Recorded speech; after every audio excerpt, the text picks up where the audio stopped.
welcome to the Max Report. I'm your host, Kendrick Maximus. Today I'm joined by Albert Einstein. Albert, give the listeners a greeting. Hello, everyone. Hello, Kendrick. Thank you for having me on your show. You know, I heard recently that your show is the number 2 talk show in the nation. That's pretty impressive. Yes, we are. We're bested only by History with Jack Black, but we're catching up fast. Thank you. Let's get into the interview. Today I want to talk to you about a very important topic. It came to my attention that you were involved with something called the Manhattan Project. Can you explain what that is for the audience? Yeah, so the Manhattan Project was a research and development project during World War II. It ended up producing the first nuclear weapons the world had ever seen. I actually, in a way, initiated the creation of this because when I was in Germany, I noticed their scientists working on atomic weapons. So I wrote a letter to President Roosevelt telling him that he should start researching atomic energy. So he recruited many scientists. I mean, Ernest Lawrence, Enrico Fermi, and J. Robert Oppenheimer, who he was the director of the project. Some of them were good friends of mine, and they ended up actually persuading me to join the project as well. And that was sort of the beginning of it. So what were the weapons? Can you elaborate on those a little bit? Yes, so there were 2 main types of bombs that we created. One was a fission bomb, fission meaning the splitting of atoms. The other was a fusion bomb, meaning the opposite, the fusing of atoms. The fission bomb was derived from an isotope called plutonium-239. Fusion bomb was derived from uranium-235. And we nicknamed the fission bomb the Fat Man, and we called the fusion bomb the Little Boy. So how do you make those isotopes? That seems complicated. It was, yeah. We had uranium and plutonium mined and sent into the lab. We took the ore that had the isotope we needed, sorted them, away from everything else. We took the ores, broke them up, and to get the uranium-235 specifically, we used what's called electromagnetic separation. It separates the light ore from the heavy ore because uranium-235 is a lot lighter than other isotopes. Did you have any idea of what those bombs could do, before you used them in the war? We did to some extent, yeah. We tested a bomb in a desert. We detonated from the top of a tower, and so it vaporized the entire tower and left a half-mile wide crater in the desert. So, yeah, we knew how devastating the bombs could be, but at the same time, I mean, it's a different thing when you drop the bombs in a populated city, Yeah. So do you have any, statistics on the bombs?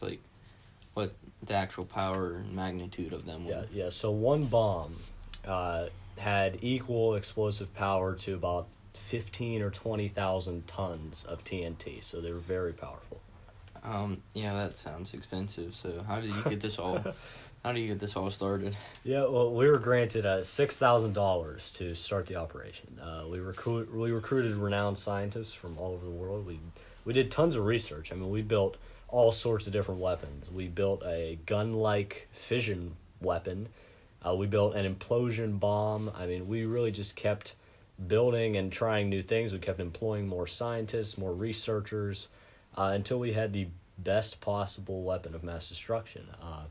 The project finished in 1947, and we had employed over 130,000 people. It's crazy. And the project in its entirety cost about $2 billion, so it was really expensive, yeah. Wow, that's just unbelievable. I really never thought about it like that.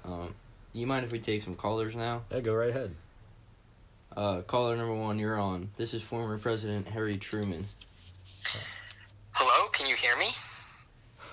Yes, we can. Could you tell us a little about your decision to use the bomb, knowing what it did? Oh, yes, of course. It was a very hard decision to make, but in the end, something had to be done to end the war. I didn't see much of another choice. Could you elaborate on that a little bit? Were there any other choices at all, or was this really the only way? We were bombing the island since 1942, and they wouldn't surrender. Even the Doolittle raids didn't stop them. And we couldn't invade from the ground. The Japanese do not stop fighting no matter what. It's a question of honor with them. So we have had a bad time fighting on the ground, losing many, many battles in the Pacific and many men. There are, of course, other options, but any invasion of Japan at this point in the war would have cost us thousands of casualties we couldn't afford to lose at that point. I was especially thankful for the scientists who worked on the Manhattan Project and created the atomic weapon we used, especially you, Mr. Einstein. Thousands of American lives would have been lost without those scientists. You're welcome, sir. Thank you. Thank you for calling, Mr. President. Let's take caller number 2 now. Frank Johnson.